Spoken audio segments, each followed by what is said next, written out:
What's up, guys? It's your girl Shaquela.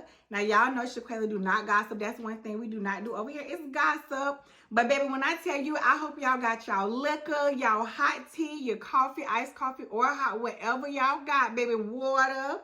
Cause honey, I got some tea for y'all. Let's get into the mix. Merry belated Christmas, y'all. So what did y'all do for Christmas? Me, I just really enjoyed my Christmas with watching Christmas movies. My favorite Christmas movie is Christmas Story. Of course, I watched Christmas Story over and over again. It's from back in the days. Remember, he had the gun. That's all he wanted. And then they had made this turkey, and then the dog had came and pulled it off the table. It was just a mess, but I love it, and it was a great story behind it. Of course, my favorite Christmas movie also is Friday After Next. So I watched that. Home Alone is one of my all-time favorites. Macaulay Culkin is like one of my favorite actors. He played in My Girl too. He played in, remember Richie Rich? And he played in The Good Son. So y'all gotta look at The Good Son too, because that was real good. But I love Macaulay Culkin, anything that he do. And he was bad as hell in Home Alone 1 and 2. Even the third one with the other little boy, he was bad too. Anyway, what I did was, like I said, I had watched some Christmas movies. I had drunk me some eggnog, because yes, baby, I was born in the 80s, so I drink eggnog. Now, I ain't put no liquor in it, because I don't drink. But I did have some eggnog. I made me some cookies. Chocolate chip is my favorite, and I do love sugar cookies, so I made some of those. And I was just twirling my toes, watching Christmas movies. And I had my Christmas tree is up too, so it was just real nice. And then I went and saw some Christmas lights. So yeah, I enjoy my Christmas. Okay, so let's get into it, y'all. Okay, so former NFL football star Antonio Brown said he tell his kids the truth about Christmas. Now, AB said in an IG post, "You think I told my son a fat cracker slid in chimney for him to get gifts? Yeah, effing right. Your daddy got this shit for you, champ." Oh my God. Y'all, don't Antonio Brown look like one of those badass kids from back in the days who used to just run? Remember them kids in school who used to just run and like punch you real hard and then run away and you'd be crying like, huh? Like that's what he give off. He give off like a real badass child back in the days. But I love Antonio Brown. I think his ass is funny as hell. But what do y'all think about this? Do you think that your children, do you want them to enjoy the funness of Christmas and thinking that Santa was the one who brought the gifts and writing, their list out? Do you think that, do you guys keep that tradition in your home? Or do you tell your kids like, hey, look, I bought this? Because I do understand, like, it is some disrespectful ass kids. And a lot of them kids, they're ungrateful, And so kids probably be like, whatever. You have to remind them lessons and tell them like, hey, I bought this for you. Okay, you see that game system in there? That was all me. That wasn't Santa. He didn't bring his ass down the chimney and gift this to you because he's seen it on your list. No, I bought this. I worked them 8 hours, them 40 hours a week, whatever, grind, scan, whatever I did, honey. And under this tree is what I got. Me and your daddy, or me and your mama, or however it go, or just me, whatever. I grew up basically, believing that Santa was real. Like that was something that we had did on both sides, on my mom and my dad's side, because I grew up with my mom and my stepdad. And then I also used to go to my grandma's house, who I was very close to. And so we had traditions like that. Like it was just always exciting to wake up in the morning. You bake cookies and you wake up in the morning and you be ready to open your gifts. And then you see the cookies on the kitchen table, on the plate, and they bit off. So you were really thinking that Santa came and had ate them cookies, but all in all, he didn't. So who was eating the cookies? Who was biting a chunk in the cookies making you think Santa? You know what I'm saying? Anyway, so that was a tradition that we had where we got up in the morning, opened our presents, and then like maybe sometimes like Christmas Eve, like you open like one present, but then the next day you open all your presents and stuff like that. I think when I had got older, I don't even remember when I realized that Santa wasn't real, and I don't even think I cared, because I do love Christmas. My favorite holiday is Thanksgiving, but I do love Christmas. I think that Christmas, of course, that's Jesus' birthday, and I feel like I'm very spiritual. I do love God. So I love Christmas lights. I really would have loved to be in New York. I would have loved to be there. But I do love Christmas lights, Christmas trees, the decorations. Like, I love all of that stuff.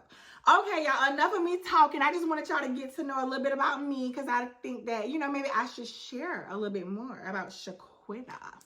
My heart goes out to a family in Largo. 23-year-old Aubrielle Baldwin, she was murdered by her 14-year-old brother, DeMarcus Coley, on Sunday, Christmas Eve, during a family spat. Now, according to Pinellas County Sheriff Bob Gutteri, I know him, y'all, because I used to work for the Sheriff's Department. The argument began during a shopping trip in Largo. Take a look. You got the 14-year-old who's mad at the 15-year-old because mom's not buying equal amounts of gifts. They get to grandma's house, and he takes out his gun and tells him he's going to shoot him in the head. So DeMarcus tries to get Darcus to fight. Darcus said he didn't want to fight and told him to get out of the house, and he didn't want anything to do with him. One of the boy's uncles was present in the home, and he separated them by moving DeMarcus out of the house and moving him out into the driveway area. This is the house here to my right, again to your left, and that's the doorway he was standing into, and that's the driveway area that he moved him out to where this happened. And so DeMarcus left the doorway. Darcus is still in the house in the kitchen. DeMarcus was standing by a parked vehicle in the driveway when Ariel told DeMarcus, quote, "You all need to leave that stuff alone. Why are you trying to start it? It's Christmas." And at that point, Abrielle was in the driveway and she was carrying her 10-month-old baby in a carrier in her hand. DeMarcus then began arguing with Abrielle and used some very, very derogatory language that I won't repeat at all, and all kinds of profanity. He was calling her a whore and all kinds of other stuff, and stated that he was going to shoot her and that he was going to, quote, shoot the baby too. DeMarcus then moved toward Abrielle and shot her in the chest with a .40 caliber semi-automatic handgun, again, while she's carrying the baby. Abrielle fell to the ground, so did the baby. The baby wasn't hurt because the baby was in a carrier. So when DeMarcus falls to the ground, Darcus comes out of the house. And again, Darcus is 15, and he takes out his .45 caliber semi-automatic handgun because, again, I'll say this sarcastically, just normal that all these kids, that's what you do, right? You just carry handguns. When you get in a spat with your sibling, you take out your guns and you have a gun battle. So he takes out his gun and tells DeMarcus, so Darcus tells DeMarcus, quote, "You shot my MF sister," and then Darcus shot DeMarcus one time in the stomach. So DeMarcus falls to the ground, and when Darcus shot DeMarcus, DeMarcus was unarmed, and there's about an 8-second gap between the time that DeMarcus shot Bree and then Darcus comes out and shoots DeMarcus, and when he shot him, he no longer had possession of the gun. Darcus, the 15-year-old, then ran, threw his gun in a nearby yard, fled to a relative's house up in Clearwater, where we subsequently arrested him. You know what, honestly, like, it really saddens me because do y'all believe in favoritism? Like, let's be honest. Do y'all believe in favoritism? Do y'all believe, have you guys ever experienced favoritism, like, with your family? Because I believe, in my opinion, it is a real thing. I do believe sometimes parents, they do favor another child or other children other than some of their own. Like, especially if maybe the child or the children have a different father than the other child, and maybe you didn't like the other child's father or mother, but, you know, you're with your other kids, you know, the other kid's mother or father, so you favor to them more. Or it's something that one of your children reminds you of your past or reminds you of their father or their mother, and it makes you, you know, turn bitter or be judgmental, and it brings like some type of turmoil. But it's like, that's not that child's fault. You know, of course, I don't know what really happened. I don't know what went on in that family. However, I do want to know, like, what was beyond that. You know, was it some issues that he had that needed to be talked about? And I'm speaking about DeMarcus Coley, because the young lady, he was upset because he felt like his younger brother was getting more gifts than he was. And I don't know, maybe it could have been selfish, or maybe he could have honestly felt like, hey, y'all showing favoritism, like he getting all the gifts and I really don't get nothing. But he was angry. He had to be very angry to pull out a gun in the kitchen. And his sister Ariel, which she does have 2 kids, and that makes it even more sad, because I looked at her pictures on Facebook and she seemed like she was a really good mother and like she loved her boys. So maybe she got into it, you know, maybe she was just trying to like diffuse the situation or stop it to let him know, like, hey, you know, this is childish or something. But whatever happened in that dispute, or whatever she said, it caused him to get even angrier to shoot her. So when he shot her, then the other brother shot him. Now they're both in jail and Ariel is deceased. And it's a really sad situation because they're family. And like they say, blood is thicker than water. But it's like, sometimes, is it really? Like, you never know what someone is really going through. And I think communication is very important and it needs to be talked about.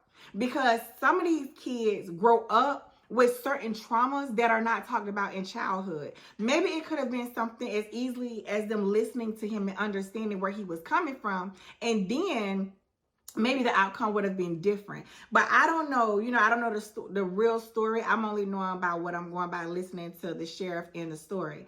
But I do sympathize, you know, with the family, and they are in my prayers because it's a sad situation, especially when it comes down to family. Okay, so comedian and actor Lil Duval has some things to say, child. So Lil Duval basically said that y'all be dating for help, not love. He said, po assholes find you an African. So what are your thoughts on this? Do you guys feel like people are now getting in relationships for financial assistance and not love? What are your thoughts on this? Okay, so in my opinion, I do agree. Like, I feel like a lot of people are just being in relationships for money.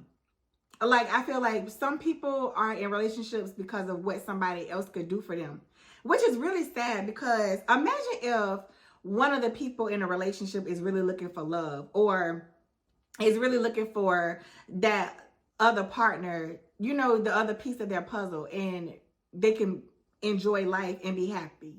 Imagine that, and they don't even know, like, the other person is looking for financial gain, or really don't love them, just really with them because they want money, or because they can't really stand on their own 2 feet. And that's sad. And see, that's why, in my opinion, like, I've always had my own. I had my own since I was 18 years old. I always had my own apartment. And it ain't always been easy. But in my opinion, I'd rather have my own. Therefore, like, a man wouldn't be able to tell me when to get out, or to tell me when to do this or when to do that, and then I would have to be with somebody for financial gain. I never wanted to do that. You know, I was raised and taught how to hustle, how to, you know, work. I saw my mom working 2, 3 jobs, trying to make ends meet, making sure that her family was taken care of. And then when I got into working in the healthcare, I was doing CNA. So I was working 2 jobs. I mean, hey, sometimes you work CNA, you could bust down a double, maybe 3 doubles a week, and you straight. But it was real strenuous. It was hard, because after a while, you be like, hell no, like, I can't work all these hours. You be tired, you know? But I said all that to say, if you're going to be in a relationship, be in a relationship with someone that you really love and someone that you really care for, because that will take away a lot of stress and a lot of problems. When you really do love somebody.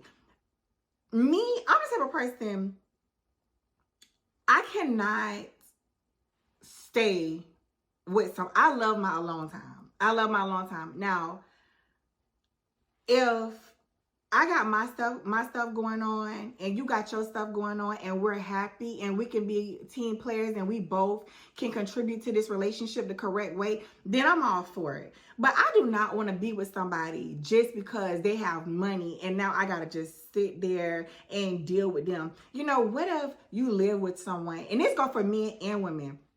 What if you live with someone and now things change? Now they telling you, they acting like they upset with you, they rolling their eyes, they mad. Any little thing that you do, it just bothers them. But you ain't got your shit together. So you got to deal with that shit until you get your shit together, until you know, maybe you lost your job, or maybe you're not where you need to be. Maybe you don't have a car, and maybe you have to do certain things. You don't need to be with somebody just for financial gain. I know someone like that. Like, I have a cousin who I love dearly, but I don't feel like she goes into relationships for love. I feel like she go into relationships because what they could do for her, and she really just want to cook and clean. That's it. Like, she want to cook and clean. She don't even want to work. She just want to cook and clean, and then the man take care of her. He take care of all the bills. But then when he take care of all the bills, he's not happy. Now he cussing you out. Now you can't really go nowhere. You can't really do nothing. You can't wear what you want to wear. You got to walk on eggshells. Like, hell no. Like, who wants to be in something like that?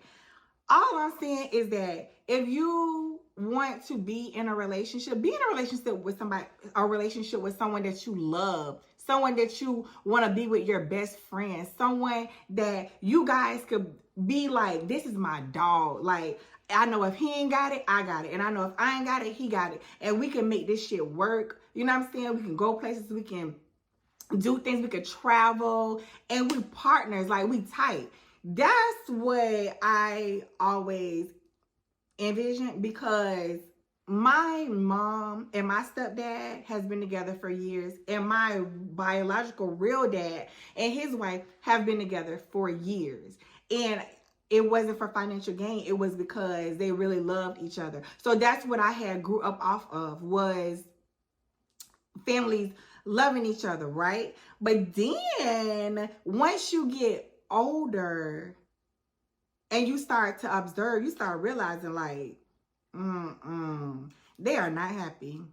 They are not happy. They just together because maybe they've been together for a long time, or maybe it is financial gain. Maybe one of them, they both own the house. So if one leave, then where the other one gonna stay? So they just gonna be together because it's like, well, my name on the house, your name on the house, and I want to keep the house. Or, you know, just weird stuff. I always said that when I fall in love, I want to be in love, like, because that's just how I am. Like, I want you to be my homie, lover, friend, dog, homeboy, cousin, brother, everything in one. Somebody who I could jump on and kiss and hug and be tight. Not somebody that is like, you know the bills due. You know this due. You know that due. And then after that, just don't like their ass no more. Just walk away. Like, not for me. But, you know, I don't know. What do you guys think? Tell me, do you... Because I know some people do feel like, bitch, I don't care. I don't care. I'm going to be with this nigga. He got money. And no, I don't like him like that. But he give me money. He take care of me. If you want to quit come up, hey... whatever. Niggas do it all the time. They be staying with girls and using up all their damn water, eating up all their snacks, all their kids' snacks, stuff like that. And then after that, haul ass when they find something better, right? So men and women do it. So it's not like, oh, one person do it. Like, oh, you po ass hoes. Like, hell no. What about them po ass niggas? What about them po ass niggas who don't want to work or who don't want to really do nothing? They just want to kiss on a bitch and tell them how pretty they is and how much they love them, and then have sex with them, think that because they have sex with them real good, the girl gonna pay all the bills, put gas in her car, take the trash out, and find somebody to fix her car. Hell no. Ain't nobody got time for that shit. So you po ass niggas, go find y'all an African too. Or go find y'all a dummy too. Because, and you, I don't feel like you gotta always go find a damn African. Like, This world is fucking psychotic. It is psychotic. It is insane. If you have to go and find someone for financial gain because you too lazy to get out there and get it your own, that's a damn shame. And that's all I got to say about that. Okay, so let's move along. One thing we do know about singer Lil Mo is that girl could sing. I'm talking about she can sing, can't she? But one thing you probably didn't know was that she was popping perks before work. What? Tried during an interview with Don't Call Me White Girl, Lil Mo admitted to popping perk 30s and drinking hot tea in order to do her morning radio show. Take a look at this. Can honestly say that's why I'm glad I got it on radio. I would have to take 2 perk 30s and a hot tea to do it in the morning. Yeah. So anybody who does morning radio and you ain't on drugs, you on something, bitch. When I go back and look at stuff, even my Breakfast Club interviews, I was like, damn, I was high as shit. I can look at people now and I be like, I know every drug they on because I ain't gonna even hold you. I was out here. No, so I already looked at Lil Mo like this. And then I would run into her in the ghetto. And it really, really bothered me. I can honestly say my addiction, which I take accountability for, because at first I used to hate that word, but I'm like, nah, bitch, you couldn't even function. You kind of announced like, yo, I had a problem with pills. Like I was in an abusive relationship. Like I was in a bad situation. Because I remember you even typed tramadol and nobody talked about tramadol at They don't that know time. what that is. Muscle but relaxers. Real bad. It's really a baby Percocet. It's not even a muscle relaxer. But listen. No, that shit puts you down. Take that with a Benadryl, you on your ass. No, don't teach the people. No, because I'm going to tell you, people don't understand. Addiction is real. Child. Now, I don't know what Lil Mo had going on and why she felt like she needed to pop perks in order to do her radio show. But not everybody does that. Like in the ending, she was like, if you got to get up early in the morning to do a radio show, you got to be on something. Wrong. Because, baby, let me tell you something, okay? I was interning with the Streets 94.5 in Atlanta, and I was on there interning with Miss Shanika, which I love her, Young Jock, and Shawty. And their show is from like 5:30 to 2. So I used to have to get up, because I was in Atlanta, so I used to have to get up, drive through that traffic. Mind you, I don't drink. And I'm not a smoker. I puff like every now and then. You know, I just started puffing at 35. Yeah, I like to puff every now and then, you know. But I've never popped pills. I've never done drugs. I don't even drink. And if I do drink, it's something light. You know, like I'll drink like Ciroc with pineapple or apple martini or something like that. Or like maybe some wine. But I ain't no hard drinker, no hard liquor and all of that. And that's not true. And the thing that bothers me is that you have people who are grinding, who really want jobs like this. And they will get up. They will literally get up, excited, get up, do what they need to do, not on any drugs, and go and do their work, show out. But they always choose to deal with entertainers who come, have hangovers, high on drugs. And I feel like it's not right, because it's some of us who actually do want their job and who actually will give it their all sober. So I don't know. I really didn't like that. But I do like the fact that Lil Mo did tell us that, you know, and she shared that with us, because I'm sure that it is a lot of people who, you know, have to do drugs in order to stay up and, you know, do their job. I work in healthcare, so I knew that. I did hear about doctors actually, you know, snorting coke or cocaine in order to stay up overnight for their shifts and things like that. But I don't know, child. It ain't me. I ain't finna pop no perks or do no radio show, but I definitely want one. Okay, so a man is upset with his girlfriend because she bought him some Air Force Ones and a Nike Tech sweatsuit for his birthday. But for her birthday, he spent thousands on Louis Vuitton. Take a look at this. All I'm getting for my birthday, a Nike Tech suit, some t-shirts, and some white Air Force Ones. That's it. I mean, that's all I'm getting. You really need this, because the ones you have right now, you had them for a year. Okay, whatever I'm saying, but like, you didn't even spend much money on this. Like, On your birthday, I got you Louis luggage on your birthday.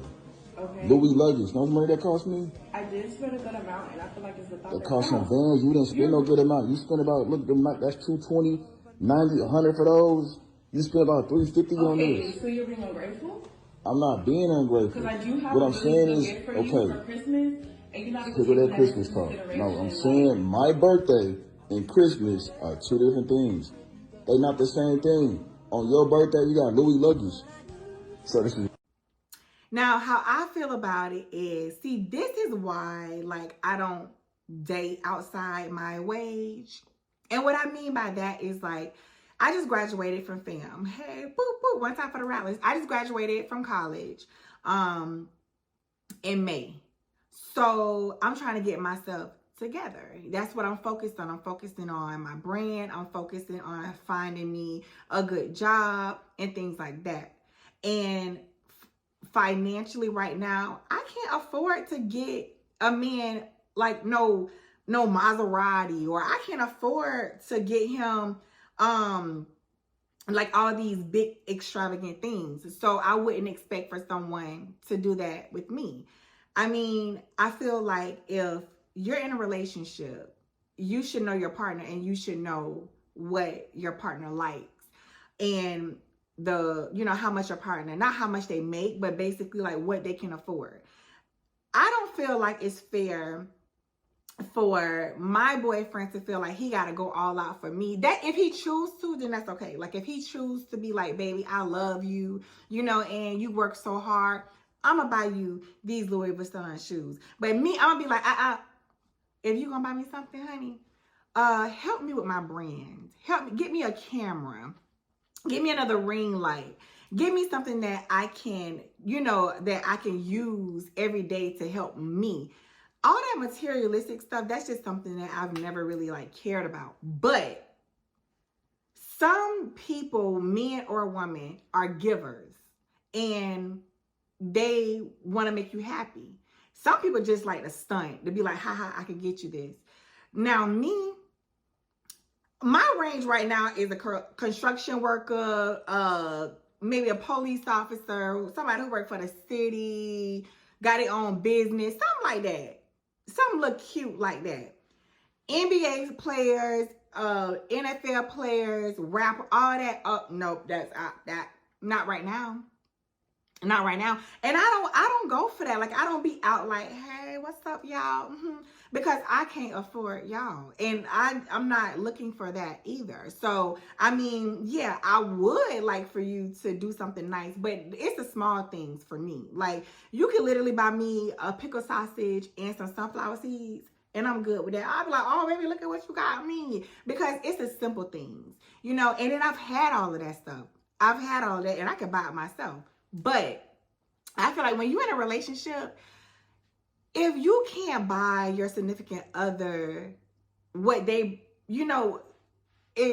big extravagant stuff, don't expect for them to do it for you. And I don't think it's right. I understand where he's coming from. Like, even though he chose to buy her those Louis Vuitton, spent thousands on her, that does not mean that she's going to do it for you. That goes back to what I said when I said you got to know your partner. And sometimes that's when you find out. But I want to match my partner. So I feel like if you can't buy him no Louis Vuitton shoes, and if you can't buy him things that is, expensive and extravagant, then don't expect for him to do it to you. And that's vice versa. Because yes, those gifts are nice, but you also want your significant other to feel appreciated as well. So that's just my little spiel on it, But hey, it's just an opinion. It's just an opinion, right?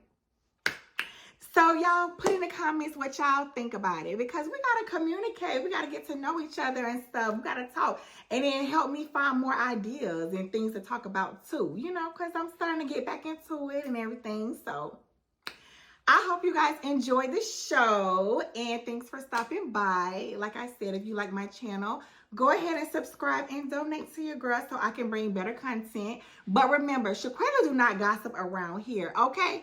But hey, if y'all come by and y'all like it, go ahead and stay because y'all may love it here. I holla.